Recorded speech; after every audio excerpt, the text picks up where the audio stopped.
Sorry, we're turning on a little bit late today. Just a little slow moving in the wind and the cold, I guess. We'll blame it on the weather. I don't know if that's sufficient or not, but anyway, it works for me. So welcome. We are continuing in our sometimes very,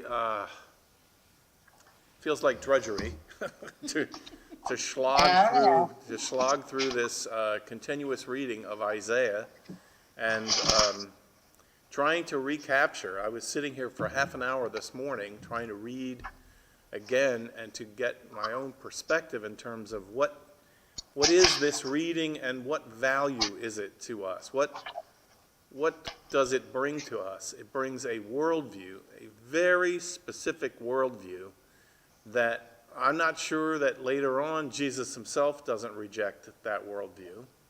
And I want to read again, because I read it several times this morning, but I want to read again what the Scholar's Bible says about the interpretation of these texts.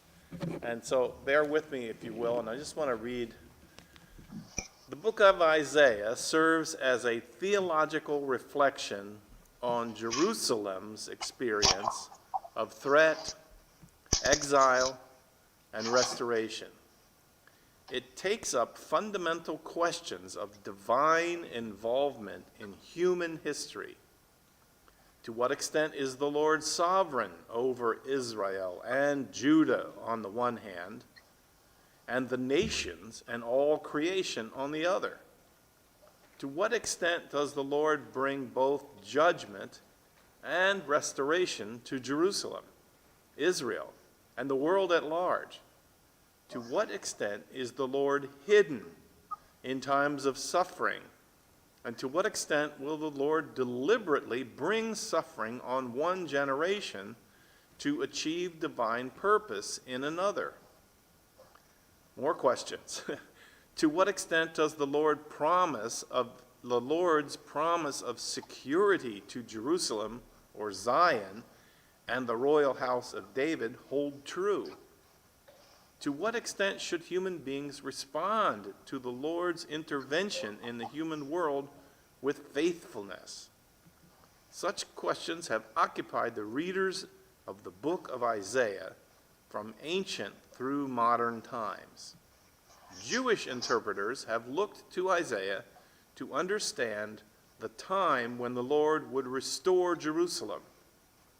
Christian interpreters have looked to Isaiah to understand when the Lord would reveal the Messiah. Indeed, two major copies of the book of Isaiah and a number of shorter Isaiah texts were found among the Dead Sea Scrolls at Qumran. The command, in the wilderness, prepare the way of the Lord, apparently motivated the Qumran sect to locate a major settlement in the wilderness of the Dead Sea to await the time that God would destroy the Romans and all other considered evil in the world. Citations from Isaiah play a major role in presenting the life and the significance of Jesus in the New Testament. And the readings from Isaiah play an especially important role in Jewish liturgy, where Isaiah texts are frequently read to complete and interpret the reading of the Torah. So, the reason I've read that twice today, and now a third time for us together, is because we have been reading, and when we read these texts, we can drill down and we can find some nugget of inspiration or something for ourselves, and I'm not finding that in Isaiah. And it's surprising to me. And I think it comes down to this editor saying that these questions of his words, to what extent? To what extent are we to attribute the goings-on in the world?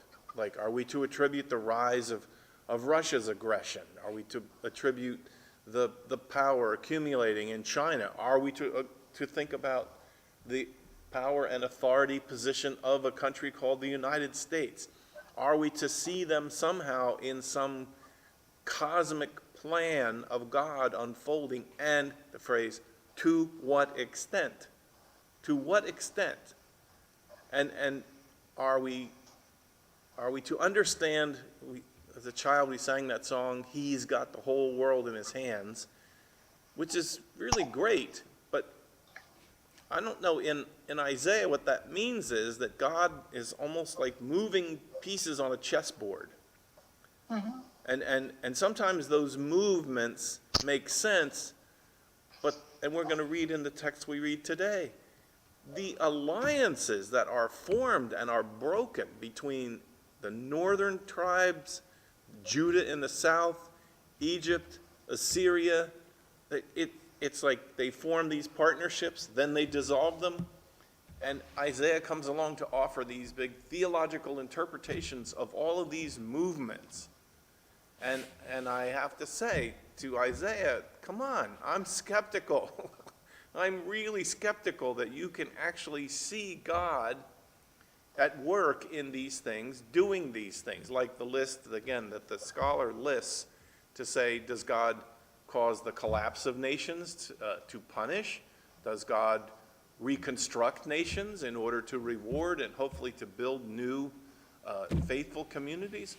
Or, and here's the thing, or is this just the ebb and flow of governments and communities and things that happen naturally, or naturally or not, they just happen. Governments rise and they fall. Seems to me somewhere in the Psalms it says kingdoms rise and they fall. But the underlying text here is that for Jerusalem, for the Jews, there is a willingness to say we can look at this pattern of the nations, the movement of the chess pieces, and if we look carefully, we'll see God working God's purposes for us, whatever they are. But that's assuming that God has a plan. That's exactly right. And I'm not quite sure that I believe God has. It's still a mystery to me, obviously, but I don't see God with a magic wand saying, "Okay, I'm going to zap you today, and I'm going to bless you today," or whatever. No, and I agree with I believe God is present, but I just don't. My personal feeling is that I don't see God as an orchestrator, I guess. No, I don't either. And I think, that throws me up against the classical categories of Christian theology, which we didn't just invent that idea, God has a plan. And then my father used to say, when he would baptize an infant, he would look at the parents and he would say, God has a plan for this child. Success for this child, he would say, is that child finds that plan and follows it in their life. Failure for this child means to not discover God's plan for their life. And that has nothing to do with money or wealth or health or anything. And then I think to myself, I don't use that language anymore. What I am more prefer the idea of the pilgrimage of God walking with us through the experiences of life. And I like the phrase, kingdoms rise and kingdoms fall. But the call for us is not to be searching through the rubble for a plan, but it is to see, my friend who had survived a kind of genocide in Europe said, God makes a way. God makes a way. And it may not seem like much different between God has a plan and helps you. No, it's God makes a way through what happens. And it leaves me with the feeling that, that the world and the course of the world and the planets and the ecosystems and all, they're living, they're doing their thing, but I don't see them as moving towards some completion of God's great plan for creation. I just think faithful living and trying to find eternal life, life which has the quality of eternal, here in the middle of very temporary life, is a language I prefer. I don't know, I just don't prefer that, 4 spiritual laws. God has a wonderful plan for your life. I don't look at life that way. I just don't. And so then you take that and move it out to the nations. What's God's plan? I don't know. God has a hope.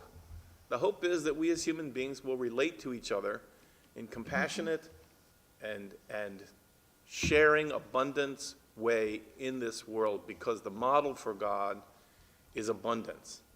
There's abundance hidden underground. There's abundance in the water. There's abundance in the crops when they come. And so why is it then that we don't pick up on not the plan of God, but the way of God? The way of God in the world is justice and compassion. And I don't know, is that the same as saying way? It feels different to me. It feels different. I see what you're saying. I'm not comfortable with the idea of God as the commander-in-chief. I see God, especially in the experience of Jesus. I mean, I don't accept anymore the theology that was worked up 300 or 400 years after Jesus, that Jesus' death on the cross was a big plan of God. I think Jesus' death on the cross was a plan of human beings. I think it was a plan made instantly. It was a bad plan, but it was carried out, and Jesus was crucified. And then I also go to a more qualified understanding of what it means when Jesus was raised. His resurrection was his life, and presence with them in this life was so powerful that even though he was murdered, they saw him, they experienced him. He was present with them in ways that were profound. He was resurrected. But, it wasn't like Lazarus. When Lazarus died, Lazarus woke up, he went in and ate supper and continued his life on, working in the fields. That's not what happened with Jesus. Yeah, it was more spiritual. Yeah, it was more spiritual. It was more a sense of the experience that the people had. And so I don't see it as, I've talked enough. I've run out of the words to describe my frustration with historical Christian theology. It just doesn't work for me anymore. I have a question. Okay, ask away. Okay, so we're reading this, and I like your reference to it Sunday during service. Hold up. But anyway, it's like droning on, and all of this murdering and killing and seizing and capturing. It's just going on and on. Over how many years do you think all of this happened? Well, I don't know. See, I don't. So the best estimate, they give some dates in here, but you have to count backwards. Right. So a lot of this, to me, it seems starts around 800 before the Common Era. So 800 years before the era of Jesus. And then there is no timeline of Isaiah. I'm getting that more than I ever have when I've read it, because you have segments that they say, well, this clearly happened from 625, and this event happened in, because you have, so the major players in this drama for 600 years is Babylon, Assyria, Persia, and then Egypt. And it just seems to me that, there are these sweeping movements of, I don't know, I'm back to picturing the world very much like movie makers from this time. Like the earth is all brown and muddy from troops marching, marching one way and then marching another. And it just casually mentioned in the notes, that there was a period of time where Jerusalem, the city, one of these conquerors, I think it was the Assyrian leader, laid siege to the city for a period of 5 years. And what that means is they surrounded the city so there was no one could come in or go out. They cut off the water supplies. They stopped the food chain deliveries. And the people of Jerusalem, who lived in Jerusalem, children of God were basically trapped in their own cell of a city for 5 years. And then in the footnote I was reading about some upcoming chapters, eventually, I think it was Sennacherib, just said, never mind. And he just walked away, and that city, Jerusalem, then became a vassal state, meaning they agreed to cooperate with him and do some exchanges. And then Isaiah goes into big theological explanation about why that happened. Like, I don't know, maybe Sennacherib's troops ran out of energy to simply camp in a field and live for 5 years. It's just a war-torn story in here. That's what I started thinking about, that, I mean, this, like, as because we're reading it, quickly, we're going through it, I'm thinking, think about how long wars take, like, I had watched something about the Civil War recently, and they all thought that would be over by Christmas. Now, and it went on for years and years. So, like, I'm thinking, how many years, like, were they fighting these people in Assyria, or Cush, or, Egypt, and like, how long was that devastation going on? I feel like it just never stops. I mean, when you said, the Civil War was longer than people thought, I think the Civil War still goes on today. I mean, I do. I still think there's Yes. deep-seated resentment, and you see some of that come out in the reading of these kinds of texts. And I'm not arguing, like, right or wrong. I'm just saying, is a people ever really conquered? Like, in Northern Ireland, you look at the conflict there and the war, yeah, okay, maybe hostilities have ceased, right?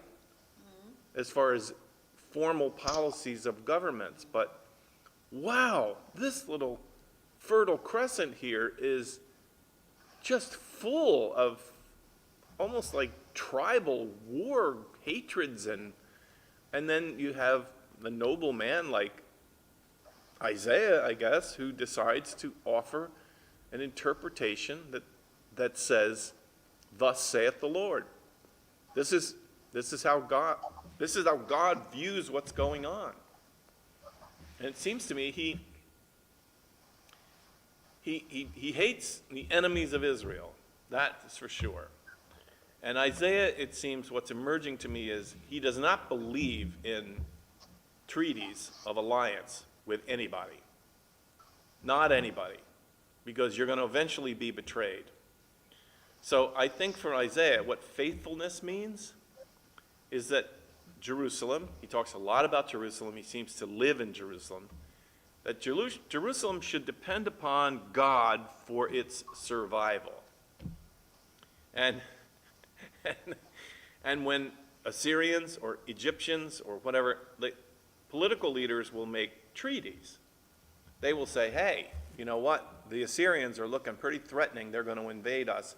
Let's go sit down and have a peace treaty with Egypt. And let's ask Egypt, if we get invaded, will you come to our aid? Right? This concept of NATO, right? Still functions in the world. Isaiah believed that those ideas were a violation of trust in God. I'm coming more and more to hear that consistently as you go through. He doesn't like national treaties because he thinks that Israel, Jerusalem, whether it's northern Israel or southern, they should lean on God. They should depend upon God for their survival. And when they don't, he seems to believe that God then allows the armies around them, their neighbors, to become powerful. I don't know. Is God that involved in the affairs of governments and wars? And, what would Isaiah say today about the rise of the aggression? And I'm going to say this because it's my perspective from North America, from the news media that I read and trust, that the war that is taking place currently, mostly on Ukrainian soil, is a war of Russian aggression. That it is Russia invading and killing and murdering for the purpose of conquering an area. That's my North American perspective. I'm aware that not everybody sees it that way, and I think you get news from inside Russia that, what's really going on is that there has been for a long time a group of people who are rebellious against Mother Russia, and they hate Mother Russia. Either they're Nazis or they want Russia destroyed, and they were getting powerful on that southern border, and so their leader, Putin, simply went in and checked their aggression. And he said, you're not going to do this, you're not going to bring the evils of democracy and free market economy into our world. We're going to defend ourselves. They feel that they're under attack. And now the question is, do we have the audacity today to believe that God takes sides, either for the establishment of the independent and free Ukraine or for the domination of Russia? Do we dare? I don't, as a preacher and theologian, I don't. But believe me, you've heard them. There are people who do.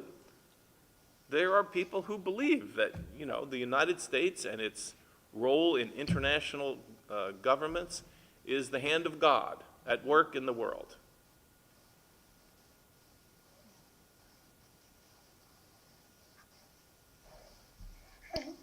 Well, I don't know. My father-in-law always believed that the day of the Lord is at hand, and no one has seen it yet. Yep. And that was like, I found that comforting, basically as a new type of believer from what I was as a child. And I thought, okay, so God really is in control of the world, but his hand isn't always telling, he's not really the chess player. Right. Something happens. Like you said. Right. Things happen. Yes, stuff happens, and, there's always that wonderful gift that we have as human beings of free will. Yeah. So, Well, and I think that you can for use it either way, a good or bad. long time, the theology of God being in control of the world led, at least in my experience of it, that Christians in the world were very passive about world structures.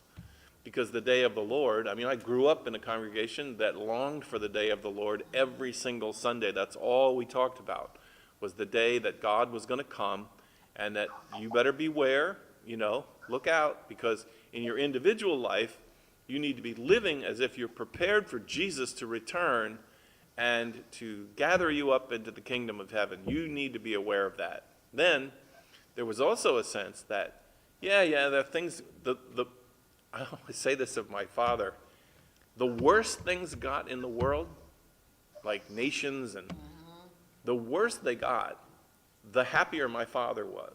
The end is coming. Because it was a sign, these things were a sign that the big end was coming, and that God was finally going to come and prove true what Isaiah believed, that God is in control of the world. Maybe not right now, and the more out of control it got, then God would finally reach a level like before the flood, where everyone was doing whatever, and then God was like, I've had enough. and I'm coming now, and I'm going to come, and I'm going to set it all right, and I'm going to Start all over again. Well, and then the funny part, as an adult and listening to the idea, is that God is going to come, God is going to remove all of my enemies. All the people that I think are God's enemies are going to be, one way or another, taken off the earth or burnt up or die in wars or whatever. And then God is going to take the people that God likes, me, for example, and That's great. and remove me. God is going to come and kill my enemies. Are you thinking like rapture or? Yeah. That's all. Okay, It's all part of it. Okay, I was just wondering. The day of the Lord. Some people should fear the day of the Lord, but we were taught not to fear the day of the Lord. We were taught to long for it, because it was the day when finally it would be revealed that the earth is the Lord's and everything that is in it. Now, I think that theology led to a lot of the environmental problems that we have today. Because Don't have to worry about it. you don't have to worry about it. Like, what's the big deal? This earth is not my home. I can tell you, if I heard one liturgy phrase repeated in the congregation I grew up in, which was tiny, but is 2/3 of the Christian thought world today, which is, it doesn't matter because this world is not my home. And eventually, when things get really bad, then God is going to come and rescue us, and we are not responsible for trying to fix things. Stop trying to fix things. Just endure. Oh, well. And endure in faith. Make sure you keep praying. Make sure you keep, I guess some of them would say, make sure you're kind and you signal the values of the kingdom of God so that they'll recognize you as a member of the kingdom. I don't. I know my father-in-law also, he listened to Harold Camping, Oh, yes. and he actually, because he talked about this all the time, I think much like your dad. And he said that God owes Sodom and Gomorrah an apology. This was in the late 60s because he felt like we were that bad. He said, I heard Harold Camping say that, and I'm taking it. And he did. Right. Well, and again, do you ever take comfort in how bad it gets? No. And all I can say is that there's a way to read Isaiah that I think can lead to that. I don't think it's correct way of reading Isaiah, because I think that, I don't know, somehow there's a redeeming value in here. I just haven't found it yet. It's tough because it really is like it's all negative, like what we've been, since 12. This has just all been a downer. Since Yeah, 12 and to 12. and I get it. It's because Jerusalem, the big glory days of Jerusalem. Remember when we read through First and Second Kings and First and Second Chronicles, and David was out in armies and he was conquering the world, and God was on the throne and everything was wonderful. Oh my goodness, we are so far from that at this point. And the idea that God, I don't know, they're still waiting for that time to return when David's heir will return to a throne, which will be in Jerusalem, because there'll be a kingdom and rebuilt. But in the meantime, this is, I don't know. Yep, I'm with you. It's a very, is it just me? No. I keep wondering when it says it's part of the Dead Sea Scrolls, and I remember seeing some of the Dead Sea Scrolls at the library in New York and seeing the explanation that in the Hebrew language there are no vowels. And I think of our language and how different a word would be if there was no vowel, how, you can change it. And I keep thinking it's just the wrong interpretation or something. There's got to be a reason why this came out the way it did. But a lot of times you will say a word in Hebrew means something different, or in Greek that means something different than the way the Bible verse is. Right. It's amazing when you first go into and you start to learn about ancient languages and the struggle to interpret them. Because they'll find, like Sanskrit, for example, they'll find a little piece of fragment of rock, and it has, maybe 12, 15 characters on it. And out of that, they'll construct an understanding of the whole language of Sanskrit, But with the Hebrew, what was hard to learn was context means more than vowels. Context. So that as you're translating it, yeah, the vowels are important, but the consonants give you enough information about what they're talking about that you can begin to infer the meaning. Now, that's all I can say about it because I don't know how they do it. But there's a tremendous possibility for a whole theology to be built around a misunderstanding of one word. I mean, it's just, in fact, there's a word my Hebrew professor in seminary just made a whole pile of hay out of. And that is, there's a word from Isaiah that comes, and we sing about it at Christmas, and Isaiah says, say to my people, comfort ye, say to my people. And as you read on, it's a great voice of Isaiah speaking comfort to a people living in mud war city. This is what I feel like this is. Yeah. And then he says, say to them, they have suffered. Oh man, am I going to lose it now? The word is, it's translated in the King James, they have suffered enough for their transgressions. But Hebrew theology today raises a very troubling possibility for the meaning of that word, that it might actually mean they have suffered double what they deserved. And the whole idea that Isaiah is saying they suffered double. You see what I'm saying? It's like, wait a minute. If the suffering came at the hand of God, then how could it possibly be more pain and suffering than they deserved? Like, what does that mean? So you can see, that's from one word, just one word. And the other one, which is, really gets me in trouble with my conservative family, is when Luke describes and tries to retell.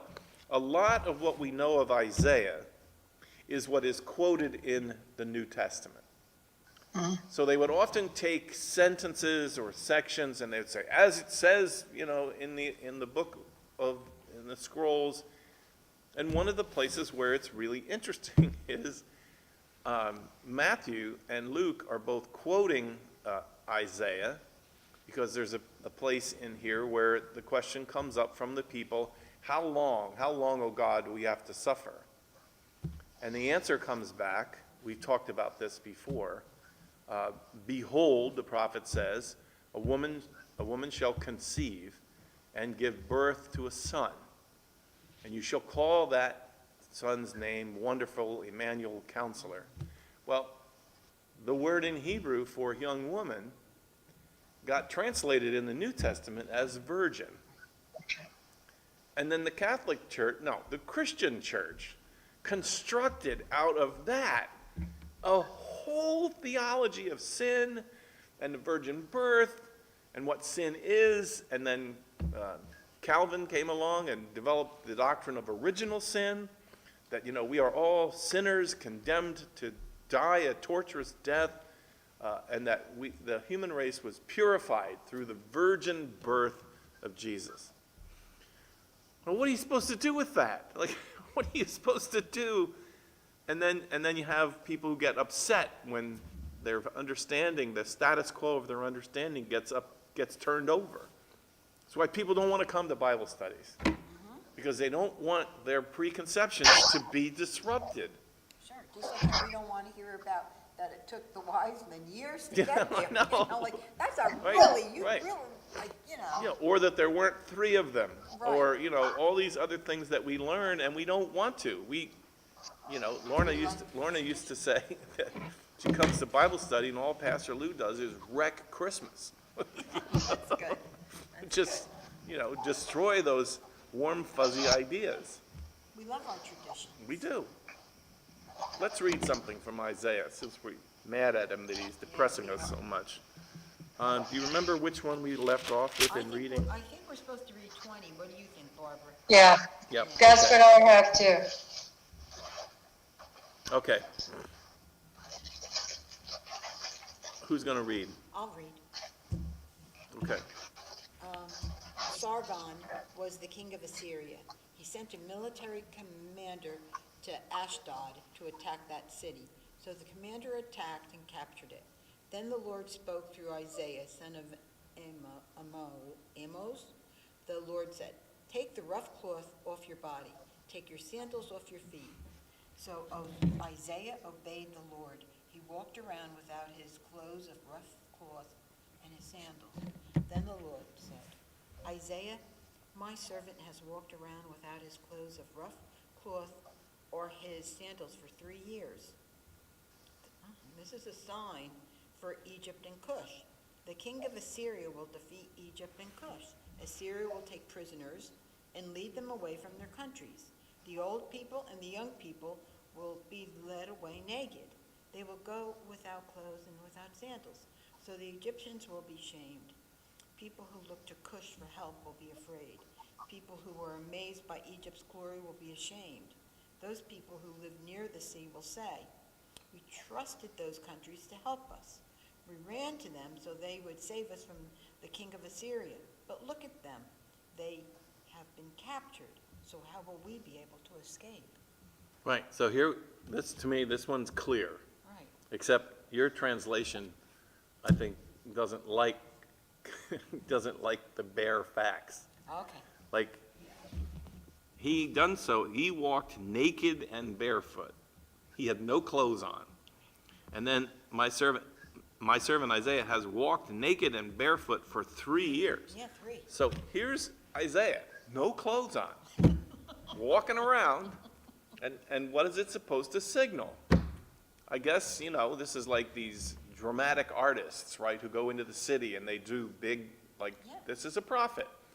His nakedness was a sign of his objection to asking Ethiopia or Egypt for help in their survival. So this is where it comes out. Isaiah is not in favor of treaties. Because why? During the 3 years he walks around naked, That's so bizarre. people probably ask, why is that man naked? Yeah. Well, it's naked because he thinks that what we think is powerful and protected and will save our dignity in Egypt and in Ethiopia is ultimately going to lead to shame. And that the Egyptians are going to be led away naked, their bare buttocks is going to be showing in the world. Like, okay. Shaming. Yeah, he is absolutely convinced that there's no value in this treaty with the Ethiopians, Cush, or with Egypt. And of course, according to the text, sure enough, within 3 years, Ethiopia is collapsed and Egypt is running for cover. So Isaiah is walking around naked in obedience to the Lord. Yes, Okay, making his point. making his point. Okay. I mean, these prophets, they do this. Later on, you'll see Jeremiah, in order to make a point, gets married. He marries a prostitute, and he's then living a life as a prostitute, and he has 3 kids from the prostitute and names them each. One, Israel's my defiance, and that's it's intense Crazy. messaging. But okay, Isaiah is not in favor of any alliance with the Egyptians or with the Ethiopians. All right, let's read on. The oracle concerning the wilderness of the sea. The message about the desert by the sea. Disaster is coming from the desert. It is coming like wind blowing in the south. It is coming from a terrible country. I have seen a terrible vision. I see traitors turning against you. I see people taking your wealth. Elam, attack the people. Media, surround the city and attack it. I will bring an end to the pain the city causes. I saw those terrible things, and now I am in pain. My pains are like the pains of giving birth. What I hear makes me very afraid. What I see causes me to shake with fear. I am worried. I am shaking with fear. My pleasant evening has become a night of fear. They set the table, they spread the rugs, they eat and drink. Leaders, stand up. Prepare the shields for battle. The Lord said to me, go, have a man be a lookout for the city. have him report what he sees. If he sees chariots and teams of horses, donkeys or camels, he should pay very close attention. Then the lookout called out, "My master, each day I stand in the watchtower watching. Every night I have been on guard. Look, I see a man coming in a chariot with a team of horses." The man gives back the answer, "Babylon has fallen. It has fallen. All the statues of her gods lie broken on the ground. My people are crushed like grain on the threshing floor. My people, I tell you what I have heard from the Lord. He is the Lord of heaven's armies, the God of Israel." The message about Duma. Someone calls to me from Edom. He says, "Watchman, how much of the night is left? Watchman, how much longer will it be night?" The watchman answered, "Morning is coming, but then night will come again. If you have something to ask, then come back and ask." The message from Arabia. A group of traders from Dedan spent the night near some trees in Arabia. They gave water to thirsty travelers. The people of Tema gave food to those who were escaping. They were running from swords. The swords were ready to kill. They were running from bows ready to shoot. They were running from a hard battle. This is what the Lord said to me. "In 1 year, all the glory of the country of Kedar will be gone." This is a year as a hired helper counts time. At that time, only a few of the archers will be left. Only a few of the soldiers of Kedar will be left alive. The Lord, the God of Israel, has spoken.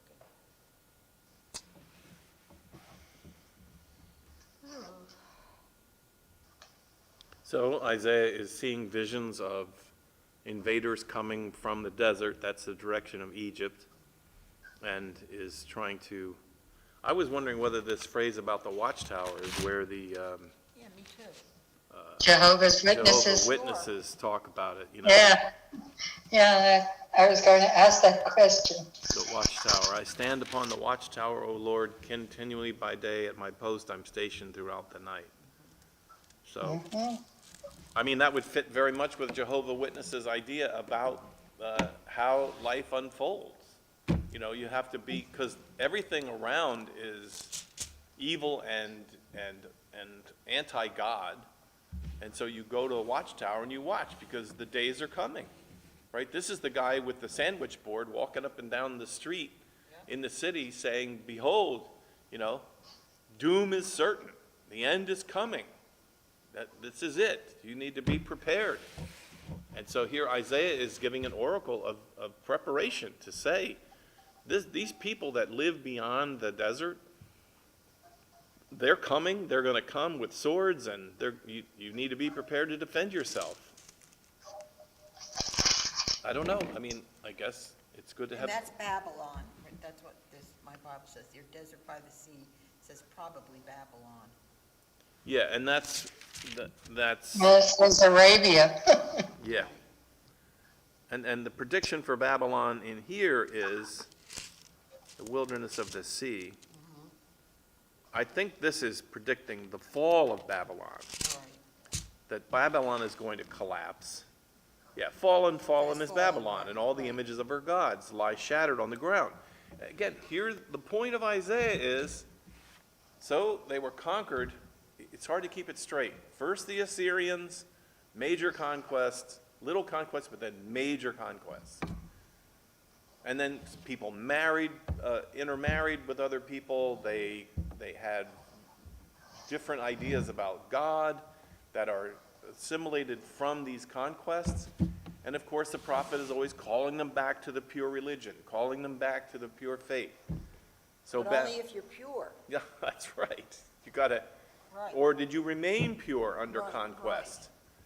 And then Babylon attacks and destroys Assyria, and so what happens is, it's natural. The people who are now, Assyria used to be the enemy, now they see it wiped out, and they go, "Oh, well, so God must not have been behind that at all." So now they begin to believe that God is empowering Babylon. For one reason or another, this nation could not become powerful unless God were behind it. So we must be getting punished or whatever, and then they begin to assimilate with the Babylonians, and now Isaiah is saying, get ready for the day of extraction, because Babylon is going to be no more. That entire, and guess what? We are not Babylonians. The Babylonians fell to the Persians. And it didn't happen overnight, but it was the end of what they thought was, I don't know, I think in each of these things, no matter what happens, as human beings accommodate and they go, okay, this is the new normal, right? So Babylon was the new normal, and everything now is settled, and Isaiah comes along and says, not so much. Now, how Isaiah lived to speak during all this time, I have no idea. Because, I mean, we're talking hundreds of years here. Just in the transition from the rise of Assyria to the fall of the Assyrians, the rise of Babylon, the fall of Babylon, and the arrival of the Persians, no person lives that long.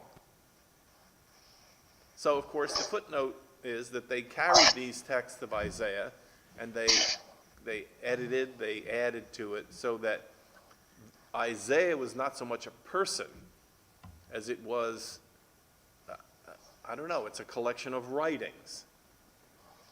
And they tweaked it a little bit from here and there with what happened. I know that's not the view of the biblical inerrants today, but it's more and more my view, because how else could it be? So, you mean like maybe this was like a movement of writers who were translating or reading? Okay. Yeah, I think there is pretty clearly a tradition of Isaiah. Right. So there's the Isaiah tradition, and that tradition involves the writings that ended up being applied to a very long period of time. Here, is that from? Oh, all right, I can cancel that one. Sorry, Barbara, we got an interrupted call. Can you hit the red button over there? And I think so. You have. I'm trying to think of something that is contemporary. I was going to say like the Federalist Papers, like, you know, if you know anything about. So there's a tradition of the Federalist Papers. There's a collection of a variety of writings, and it represents a certain point of view for political structuring in America, and the whole idea of the checks and balances of government, and the warnings against Federalist power. I think the writings of Isaiah are like that. They represent a body of a way of looking at the world, and I have to say, I don't think there was a sense that the prophet was predicting the future. The prophet was looking at the present and saying, maybe it'll sound like the same thing, if things continue as they are, this is what I think will happen. And that's not so much, you know, the crystal ball, looking into the crystal ball and seeing what happens. And the good news of that is that when the prophet speaks, there's always a chance to change. You know, you can say, well, then we won't behave this way anymore. But evidently that's not what happens. All right, let's read another one. You want some more I good sound news? so do ya? excited about it, don't I? Yes. Oh, well. So what, now 22? Yeah, right. Oh, my. Hello, everybody. I'm sorry I'm late. I just assumed there was no Bible study today because you weren't. Oh, because you saw my message from last night. Yeah. Yeah. And I just didn't think about it this morning to check, and sorry. It's okay, here we are. Debbie. Glad to have you. Hello. Hi. Sorry. So you're up to 22? Yeah, Wow. we're just slogging Aren't you through. lucky you missed a couple? Yeah. Good. Same old, Debbie. Nothing much is changing here. Didn't change? No. No. Okay. All right. Oh, this 22 All right. is ridiculously long, dude. Yeah, this is a long one, Let's so. let's do no, all right. All right. This is God's message to Jerusalem. Okay. The message about the Valley of Vision. What is wrong with you people? Why are you on your roofs? Up on the roof. This city was a very busy city. It was full of noise and wild parties. But your people have been killed, but not with swords. They die not in battle. All your leaders ran away together, but they all have been captured without using a bow. All you who were captured tried to run away before the enemy came near. So I say, don't look at me, let me cry loudly. Don't hurry to comfort me about the destruction of Jerusalem. The Master, the Lord of Heaven's armies, has chosen a special day. There will be riots and confusion. People will trample each other in the valley of vision. The city walls will be knocked down. The people will cry out to the mountain.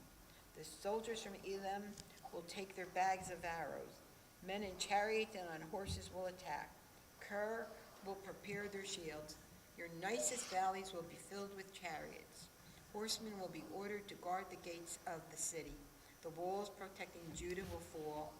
At that time, the people of Jerusalem depended on the weapons kept at the palace of the forest. You saw that the walls of Jerusalem had many cracks that needed repairing. You stored up water in the lower pool. You counted the houses of Jerusalem. You tore them down to fix the walls with their stones. You made a pool between the two walls. It was to save water from the old pool. But you did not trust the God who made these things. You did not respect the one who planned them long ago. The Master, the Lord of Heaven's armies, told the people to cry and be sad. He told them to shave their heads and wear rough cloth. But look, the people are happy. The people are happy. There are wild parties. They kill the cattle and the sheep. They eat the food and drink the wine. They say, let us eat and drink, because tomorrow we will die. The Lord of Heaven's army said to me, you people will die before this guilt is forgiven. The Master, the Lord of Heaven's army, said this. This is what the Master, the Lord of Heaven's army says. Go to this servant Shebna. He is the manager of the palace. Say to him, what are you doing here? Who said you could cut out a tomb for yourself here? Why are you preparing your tomb in a high place? Why are you carving out a tomb from the rock? Look, mighty man, the Lord will throw you away. He will take firm hold of you. He will roll you tightly into a ball and throw you into another country. There you will die. Your fine chariots will remain there. Sounds like a cartoon. You are a disgrace to your master's house. I will force you out of your important job here. You will be thrown down from your important place. At that time, I will call for my servant, Eliakim, son of Hilkiah. I will take your robe and put it on him. I will give him your belt. I will give him the important job you have. He will be like a father to the people of Jerusalem and the family of Judah. I will put the key to the house of David around his neck. If he opens a door, no one will be able to close it. If he closes a door, no one will be able to open it. He will be like an honored chair in his father's house. I will make him strong like a peg that is hammered into a strong board. All the honored and important things of his family will depend on him. All the adults and little children will depend on him. They will be like bowls and jars hanging on him. At that time, says the Lord of Heaven's armies, the peg hammered into the strong board will weaken. It will break and fall, and everything hanging on it will be destroyed. The Lord says this. Okay. Well, I think Isaiah is frustrated. I think he's frustrated. He thinks God is frustrated. He thinks the people are, they're just living in drunken reverie. They don't have a plan. They don't have a purpose. They're weak. They don't see threats that are coming. They don't respond for threats that are coming. And he particularly blames this leader, I guess, who's the supposed king at the point. And, that's quite a... I'm going to roll you up into a little ball, and I'm going to throw you into the next country. Yeah. Like, really? I got to remember that next time I'm in a verbal argument with someone. That's good. And say, I'm quoting Isaiah. Yeah, it's right. We pulled down from your post. I don't get what happens at the end. I don't either. It says, Did we lose Debbie? Debbie, are you there? I am here. Sorry, I had to run out and put my recycles out. I didn't want to put them out and just leave them because the wind was blowing everything. So bad. know, it's So when I saw the truck, I ran out. Sorry. That's all right. Again. I asked because I had the wrong view up, and unless you're speaking, you don't pop up on the screen here. So anyway, I fixed that. So anyway, I mean, again, what are we supposed to think of Isaiah? Isaiah, it seems to me Isaiah is longing for the kingdom of David. He's longing for a time he remembers when the king was in power in the world and there was no challenge to his power. And he sees that as the great day of God. Like, those were great days when David went out to battle and they won every battle they had. And, you know, the later prophets come along and they say, well, you know, it wasn't such a great time. It was a time of power and strength, but the people themselves, they didn't exercise any sense of faithfulness to God. You know, the kings themselves didn't. Their faithfulness was to riches and wealth and power. But here's Isaiah. Isaiah seems to be just lamenting the day that's gone. You know, can't wait for the plantation to come back where we're in charge and we have slaves like we used to have. Now, we're a mess. I don't know what happens to the leader at the end. I don't get. All of a sudden, Yeah, they're pulling the peg out of that strong board. I know. I don't understand that. Where was that? Where is that? That is 25. Oh, okay. Yeah, it's over here. I'll fasten him. He says, I will place on his shoulder the key of the house of David. Okay, so there's the vision again for the conqueror of the world. Right. And this new one shall open, no one shall close, whatever. He shall shut, no. That's really great poetry. I will fasten this one like a peg in a secure place, and he will become a throne of honor to his ancestral's house. And they will hang on him the whole weight of his ancestral house, the offspring and issue, every small vessel, from the cups to the flagons. On that day, says the Lord of hosts, that peg that was fastened in a secure place will give way, and it will be cut down and fall, and the load that was on it will perish. And like Flint out. I don't know. I can't get the message from Isaiah. Like, I get it. He believes that God, again, is playing with the pieces of human populations like pieces on a chessboard. And almost seems whimsical. But nobody's doing what God wants. I mean, what does God want? Like, we just have a whole bunch of people who are being used by God, nations and armies that are being used by God like pawns, not the powerful pieces, but pawns on a chessboard. It makes you feel very untrusting. Yeah. Like, I mean, things are just, Yeah, what does God want? I mean, maybe that's the ethos of the time period. Like, there is no optimism that God is on anybody's side. God seems to whimsically be on God's side to do what God wants or to express God's anger in the world. I'm glad I wasn't alive during this time. Or maybe I am. Maybe then is now. You know, maybe I'm just sheltered from it, and maybe a prophet today would speak more about saying, you have no idea what is on the horizon. You know, and I don't even just mean mystical things. I'm talking about the things like, I do tend to listen exclusively to NPR, and I force myself to listen to the news from around the world, and you hear, you know, the plight of the people of the world is a lot like this. It's faithless governments, corruption, it's massacres, and peoples being moved from one place to another by famine and by earthquakes, and no hope for recovery. This morning they were listening to people from eastern Africa in the torrential floods, that are wreaking havoc in the lives of people. So maybe it is like that. Maybe life is still like this. But I do not, even more so than ever before, I do not believe then we go in and we go, oh, those people's village was wiped out, so they must not have been doing what God wanted them to do. And then what? Then we here in North America, like, we're not suffering too bad. So we must be doing okay. God must be blessing America as we prayed. Well, Don't trust that. well, yeah, and also, which part of America? Right. Right?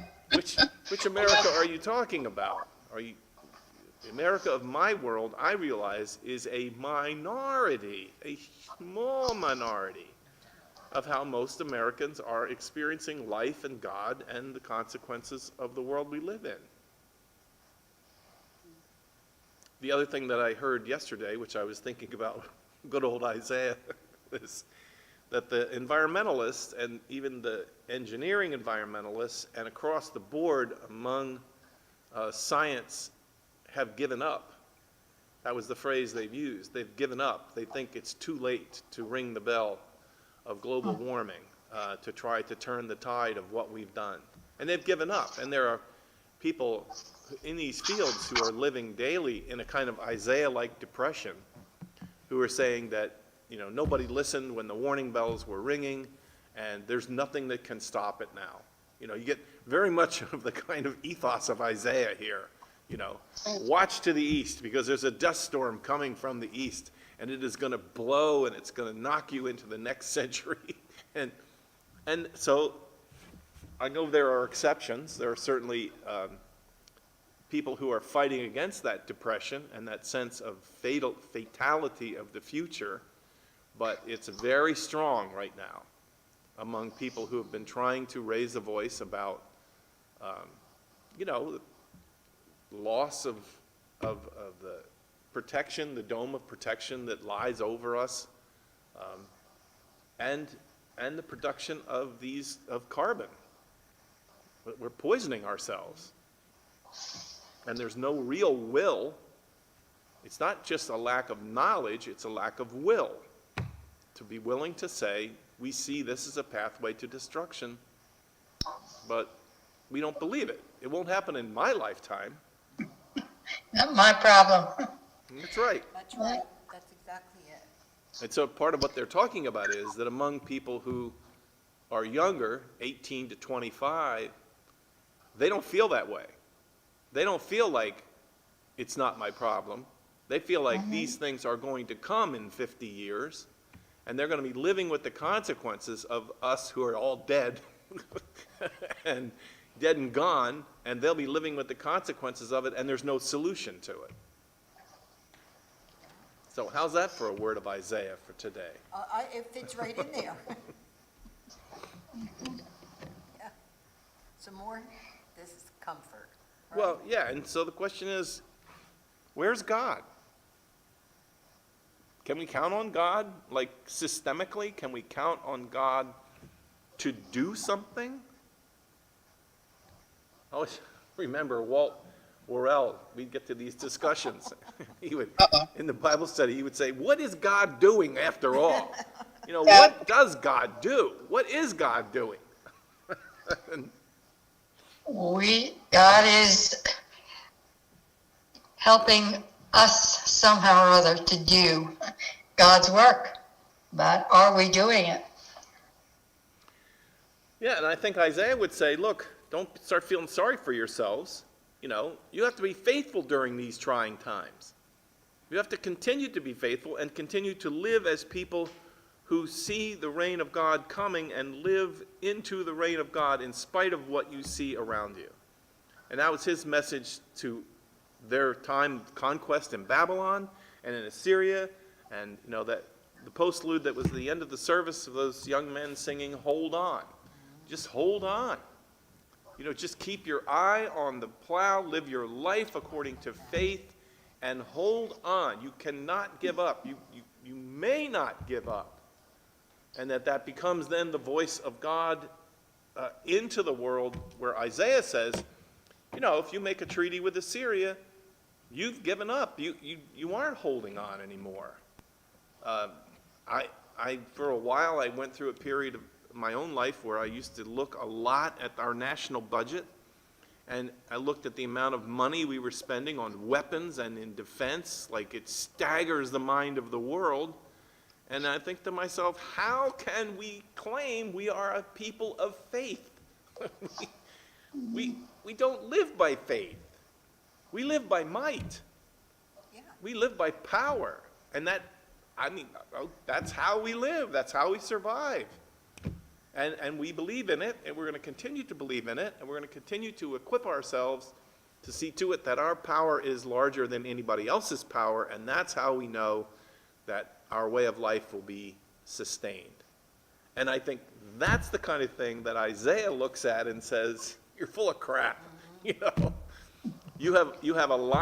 allied yourself with the thing ultimately that will destroy you.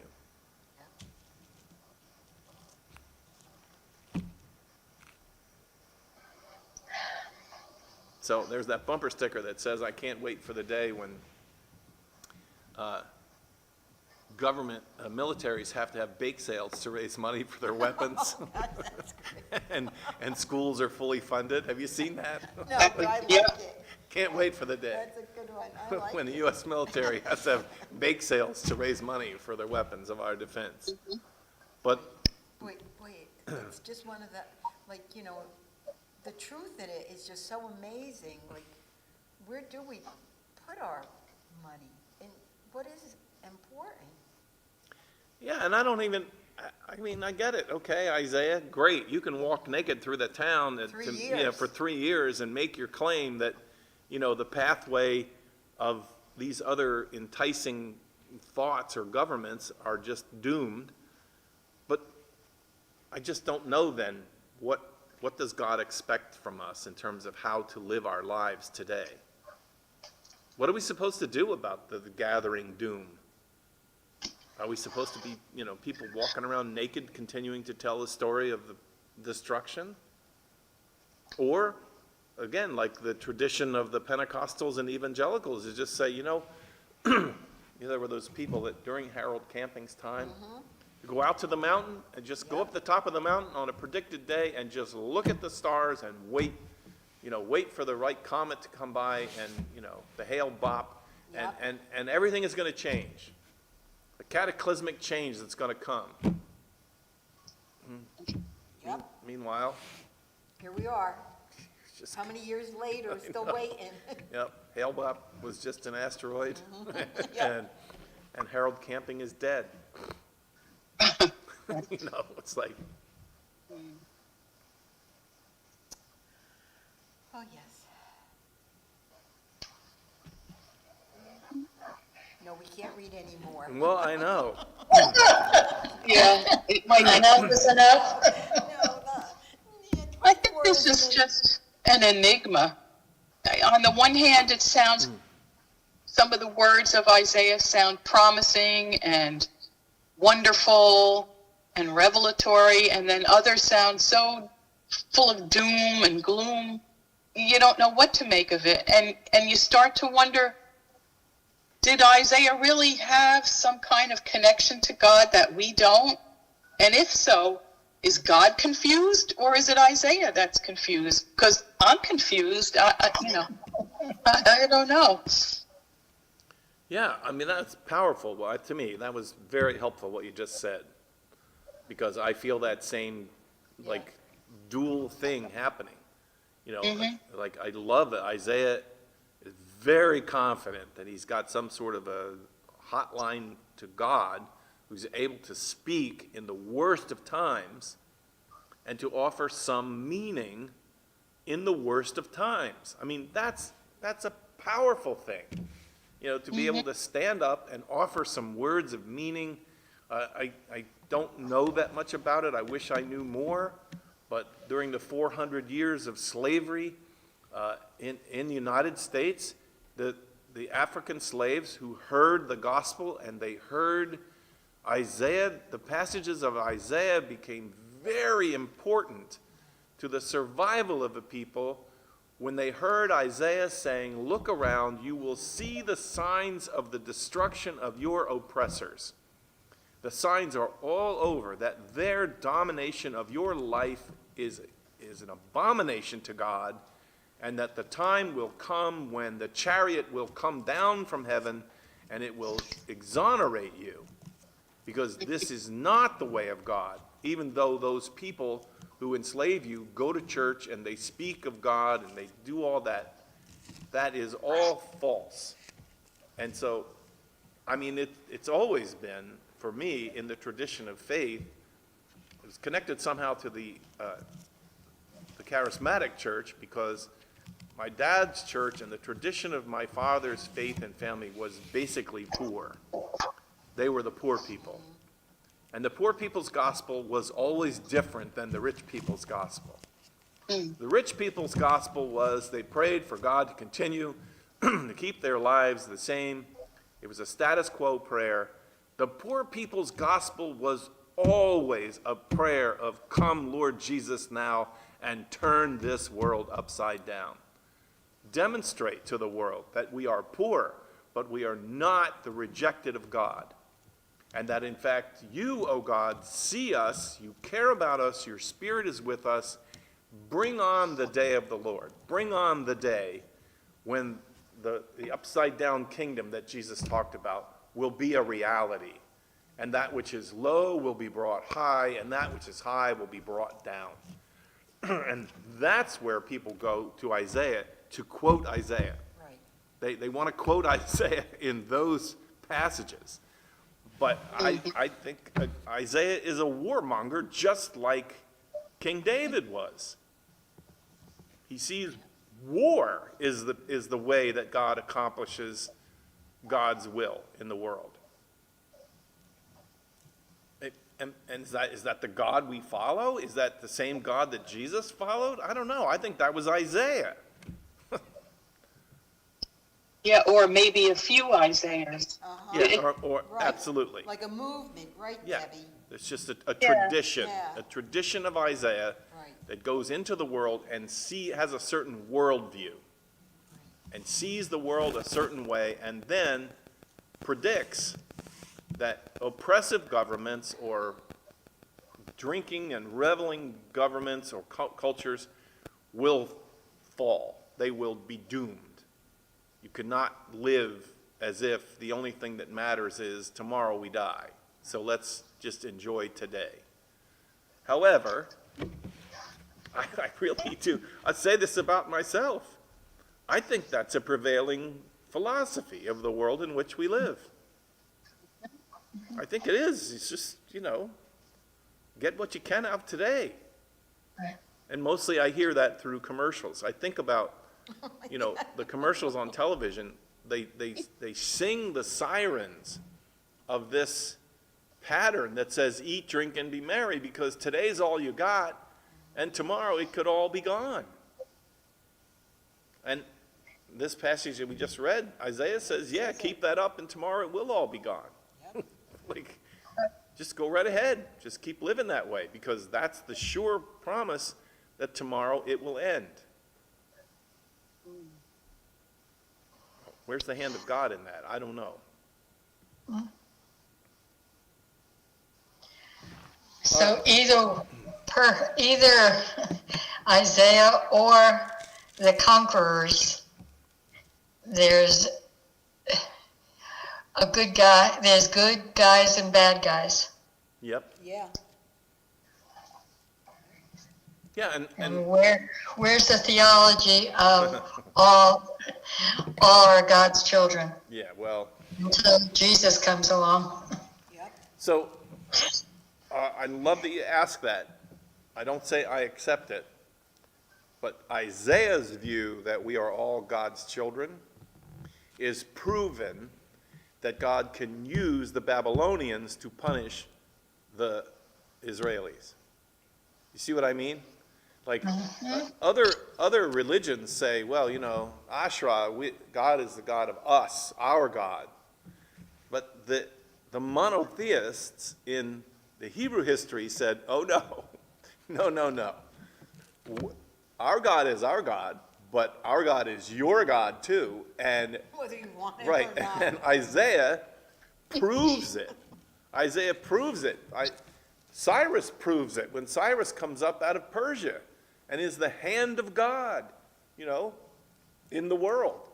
It seems to me that Jesus had some of this going on for him too, because all the great lessons that the people of Jerusalem were taught through Jesus were illustrated by people who were not followers of Abraham and Isaac and Jacob.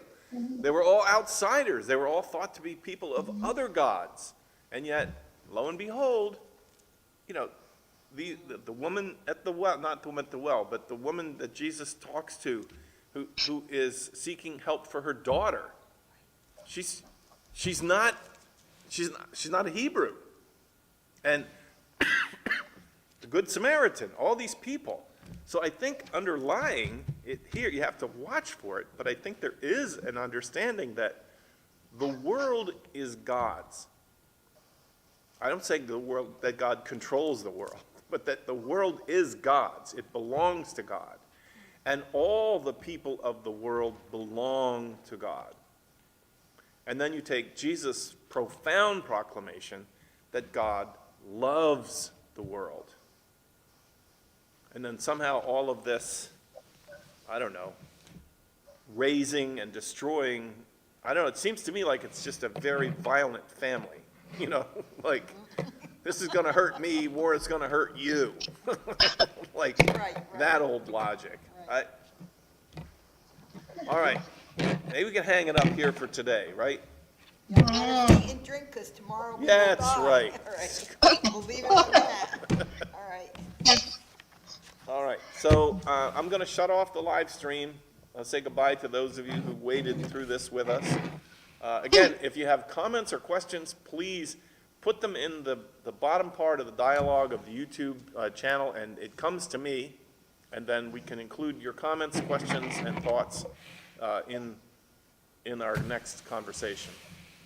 Okay? All right. So are you starting a new live screen for Yes. the Yes, mission meeting? Yeah, I'm going to turn this one off, and I'll reopen the invitation to the Bye, mission Debbie. meeting. Bye, Debbie. So I can get the invitation? Debbie, I wanted to True. tell you, in the clergy meeting, the imam was from, oh my goodness. Yeah, we told Midland them Park. Sunday. What, The Midland- Midland Park. Right. Alzara, yes. Yes. What a wonderful guy.